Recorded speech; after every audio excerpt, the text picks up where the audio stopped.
मित्रांनो नमस्कार. कायदेशीर माहिती देणाऱ्या माझ्या यूट्यूब चॅनलमध्ये तुमचं स्वागत आहे. आजचा विषय प्रलोभन अर्थात प्रोत्साहन, ज्याला इंग्रजीमध्ये अबॅटमेंट म्हणून म्हटलं जातं. आता तुम्ही विचाराल प्रलोभन प्रोत्साहन ज्याला इंग्रजीत अबॅटमेंट म्हणतात, याचा ऍक्च्युअल बघायला गेलं तर इंडियन पिनल कोडमध्ये त्याच्या संदर्भात काही कायदा आहे का?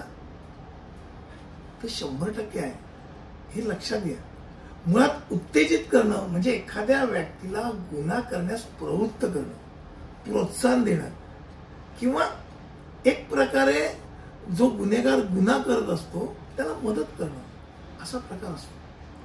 त्या भारतीय दंड संहिता 1860 चे प्रकरण 5 हे प्रवृत्त करणाऱ्या संबंधित गुन्ह्यांशी संबंधित आहे. त्याला अबॅटमेंट म्हणतात.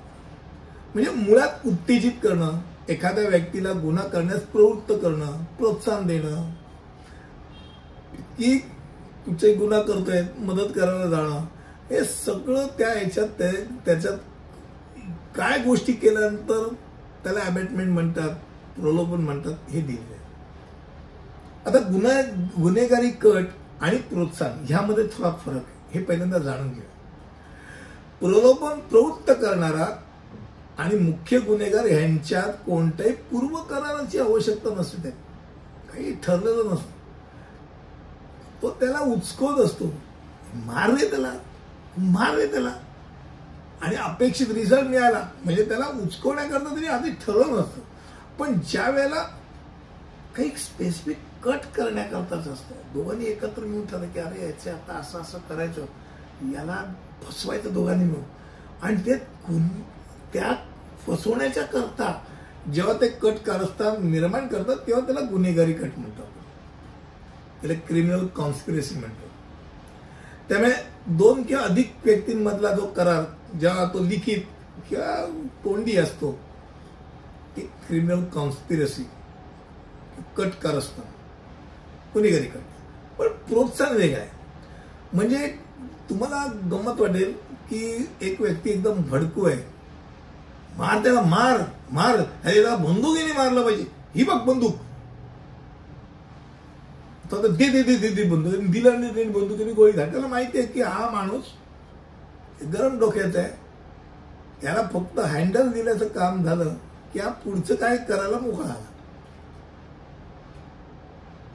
पण ज्या वेळेला तो गुन्हा घडतो तेव्हा त्या गुन्ह्यामध्ये त्याला प्रवृत्त करण्याकरता जो बंदूक देतो तो दोषी आहे, आणि जो गोळी झडतो तो खून करतो त्या खून करण्याकरताचा तो दोषी.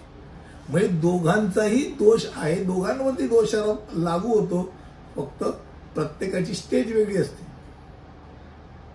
म्हणजे कुठच्यातरी मुलीला रिक्षात मध्ये घालून एक व्यक्ती सांगितलं जर त्या जंगलात नेऊन सोडलं तर त्यांनी रिक्षावाल्यांनी रिक्षा चालवली, भले पैशाच्या प्रलोभना करता असेल, आणि सोडलं, तर बलात्काराचा गुन्हा त्या रिक्षावाल्यांनी केला नाही, पण त्यांनी त्याकरता प्रोत्साहनचा गुन्हा केला, हेही डोक्यात राहतं. आणि त्याच्याकरताही ती जशी घडणारी कृती गंभीर आहे तेवढा अबॅटमेंटचा गुन्हा पण तेवढा गंभीर होत जातो, हे डोक्यात राहतं. आता प्रलोभनाची व्याख्या कलम 107 इंडियन पिनल कोडमध्ये दिली की त्याच्यानुसार एखाद्या व्यक्तीने गुन्हा करण्यास प्रवृत्त करणे आवश्यक होते.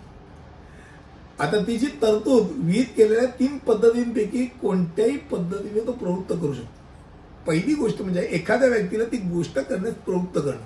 मी मगाशी म्हणलं उचकवायचं, मार बघ, काही नाही, मार.